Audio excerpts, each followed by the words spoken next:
আসসালামু আলাইকুম। ভারতে যখন নির্বাচন শুরু হয়, সেটি বিধানসভা হোক আর লোকসভা হোক, বাংলাদেশকে টার্গেট করা হয়। বাংলাদেশের বিরুদ্ধে তখন বক্তব্য রাখা হয় এবং সেই বক্তব্যগুলো আসে ভারতের ক্ষমতাসীন বিজেপির পক্ষ থেকে। আজকে একটি খুবই ইন্টারেস্টিং বক্তব্য স্বয়ং ভারতের প্রধানমন্ত্রী নরেন্দ্র মোদী করেছেন। তিনি বলেছেন, বাংলাদেশিদের ঢুকিয়ে আইন শৃঙ্খলা পরিস্থিতি নষ্ট করছে তৃণমূল। মোদি এই শিরোনামে ইন্ডিপেন্ডেন্টের অনলাইন পত্রিকার খবর। এখানে বলা হচ্ছে, ভারতের লোকসভা নির্বাচনের বাকি আরও দুদিন। এর আগে গতকাল মঙ্গলবার রায়গঞ্জে নির্বাচনী প্রচারণায় গিয়ে পশ্চিমবঙ্গের আইন শৃঙ্খলা পরিস্থিতি নষ্টের জন্য বাংলাদেশি ও রোহিঙ্গাদের দিকে আঙুল তুললেন ভারতের প্রধানমন্ত্রী নরেন্দ্র মোদী। ভারতীয় সংবাদ মাধ্যম দ্য ইকোনমিক টাইমসের প্রতিবেদনে এই তথ্য জানানো হয়।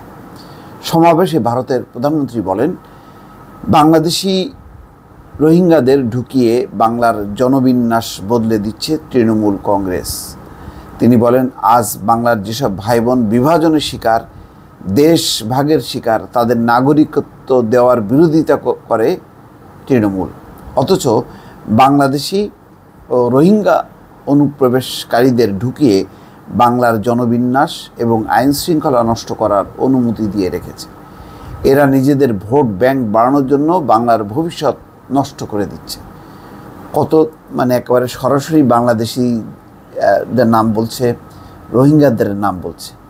তো এইরকম বাংলাদেশি রোহিঙ্গা কিভাবে ঢুকাচ্ছে? আর বাংলাদেশি রোহিঙ্গা কি এক?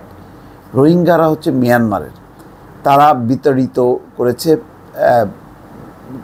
মিয়ানমারের সামরিক জান্তারা বাংলাদেশে ঢুকিয়ে দিয়েছে তাদের নাগরিকদের।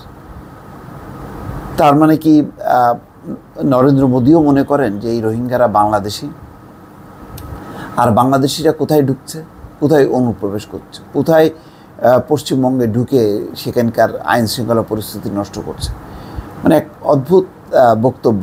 আমি জানি না তৃণমূল কংগ্রেস কোনো বক্তব্য দেবে কিনা। বাংলাদেশের পক্ষ থেকে তো প্রশ্নই ওঠে না এইসব ব্যাপারে কোনো তা বক্তব্য দেবে, এটা কোনো প্রত্যাশাই করা যায় না। বিশ্লেষকরা বলছেন, মোদির তৃণমূল নেতাদের বিরুদ্ধে রোহিঙ্গা অনুপ্রবেশে সাহায্য করার অভিযোগ যুক্তিসঙ্গত নয়। কারণ সীমান্ত রক্ষার দায়িত্ব বিএসএফের, যা কেন্দ্র থেকে পরিচালিত হয়। তাহলে অনুপ্রবেশ হলে সেই দায় কেন্দ্র এড়ায় কীভাবে? এটা সত্য। সীমান্ত পাহারা দেয় বিএসএফ। বিএসএফ কি তৃণমূল কংগ্রেস সরকার পরিচালনা করে তাদের অধীনে? তা তো না। বিএসএফ হচ্ছে কেন্দ্রীয় সরকারের অধীনে। তাহলে রোহিঙ্গারা কিভাবে অনুপ্রবেশ ঘটলো ভারতে? আর যদি ঘটেই থাকে সেই দায়িত্ব তাহলে বিএসএফের, তাহলে কেন্দ্র এই দায়টা কেন তৃণমূল কংগ্রেসের উপর দিচ্ছে? আমি গত বিধানসভা নির্বাচনের সময় দেখলাম যে যত একটি পাখিও, বাংলাদেশ থেকে একটি পাখিও ঢুকতে দেওয়া হবে না। অমিত শাহর বক্তব্য ছিল, স্বরাষ্ট্রমন্ত্রী। তিনি হচ্ছেন বিজেপির সেকেন্ড ম্যান। তিনিও যা বলছেন, এখন এই নরেন্দ্র মোদী স্বয়ং নিজে এসে বাংলাদেশের নাম যেভাবে উচ্চারণ করছে, এক ধরনের তুচ্ছতাচ্ছিল যে বাংলাদেশ একটা খুবই খারাপ দেশ, সেই দেশের লোকজন এসে পশ্চিমবঙ্গের আইন শৃঙ্খলা পরিস্থিতি নষ্ট করে।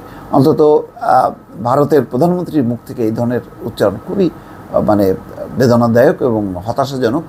আর সবচেয়ে বড় কথা হলো যে এই সমস্ত বক্তব্য দিতে পারছে এই কারণে যে বাংলাদেশ পক্ষ চুপচাপ থাকে, এইগুলির ব্যাপারে কোনো শক্ত কোনো জবাব তারা কখনোই দেয় না। দর্শক, ভালো থাকবেন। আল্লাহ হাফেজ।